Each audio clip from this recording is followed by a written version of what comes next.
Hello and welcome back to our Literature channel's UGC NET Literature Concept Series. I'm Kanan Prasad and today we are exploring another essential concept in poetic devices and forms cluster that has appeared in our previous UGC NET exams. Today's concept is assonance. This concept appeared in the January 2017 examination. It falls under our poetic devices and forms cluster. Let's examine assonance. The term derives from the Latin phrase assonare, meaning to respond with the same sound. Assonance has been used as a poetic technique since ancient times, appearing in classical Greek and Latin poetry. It became particularly prominent in medieval European poetry, especially in Old English, Old Norse, and Celtic verse traditions, where it often functioned as an alternative to end rhyme. Well, the technique itself dates back to antiquity. The term assonance was formally introduced into literary criticism during the Renaissance period. It gained significant analytical attention in the 18th and 19th centuries as scholars developed more sophisticated frameworks for understanding sound patterns in poetry. By the Romantic period, poets were consciously employing assonance as a deliberate sonic device, with figures like Samuel Taylor Coleridge and Edgar Allan Poe writing about its effects in their critical works. Simply put, assonance is the repetition of similar vowel sounds in neighboring words or stressed syllables, particularly when the surrounding consonants differ. Key features of assonance include repetition of vowel sounds, not necessarily vowel letters. It often occurs in stressed syllables to create emphasis. It creates internal rhythm and musicality within lines. It is distinguished from rhyme as consonants typically differ. It can establish mood, tone, and thematic connections.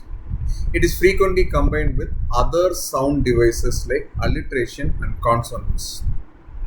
For UGC NET, remember that assonance is exemplified in Edgar Allan Poe's The Bells with the line, "Hear the mellow wedding bells," where the E sound repeats in "hear, mellow, and wedding," as referenced in the January 2017 examination.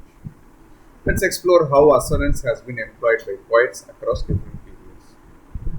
Shakespeare frequently employed assonance for dramatic effect. In the Macbeth, the line, "And take the present horror from the time, which now suits with it," uses the repeated I sound to emphasize the immediacy of the moment.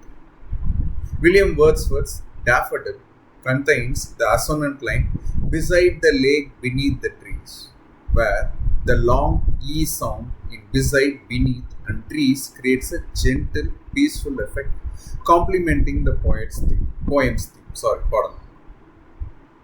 Edgar Allan Poe was a master of assonance, using it extensively in The Raven with lines like, "Once upon a midnight dreary, while I pondered, weak and weary," where the repeated E and O sounds create the poem's haunting musicality. T.S. Eliot's The Love Song of J. Alfred Prufrock employs assonance in "Let us go then, you and I, when the evening is spread out against the sky," where the repetition of the I sound in I, time, and sky creates cohesion. Poets like Thomas Heaney use assonance extensively in collections like North, as in the line, "Buried the dark stain of your pain," where the repeated A sound connects burial with emotional darkness. Now let's test your understanding with a quick quiz. Which of these lines contains an example of assonance? Option A, "She sells seashells by the seashore."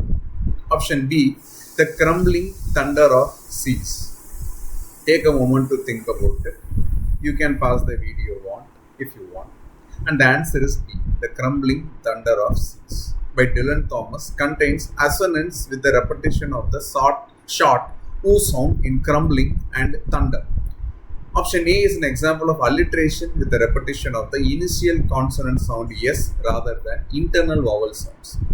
Remember that assonance focuses specifically on vowel sound repetition, while alliteration involves the repetition of initial consonant sounds. Remember, assonance is the repetition of vowel sounds in closely placed words, exemplified in Poe's line, "Hear the mellow wedding bells," where the E sound is repeated. For your UGC NET exam, be prepared to identify assonance and understand its contribution to the musicality and emotional effect of poetry. Questions shown in the video may or may not have been directly questioned in the UGC NET examination. I suggest and request that audience cross-verify the number of instances each term or concept appears. If there is an error, please check the description box for corrections. In our next video, we'll explore another important concept from our cluster. Thanks for watching Literary channel. Please feel free to comment below on any queries you may have about the terms of the video. See you in the next video. Happy learning.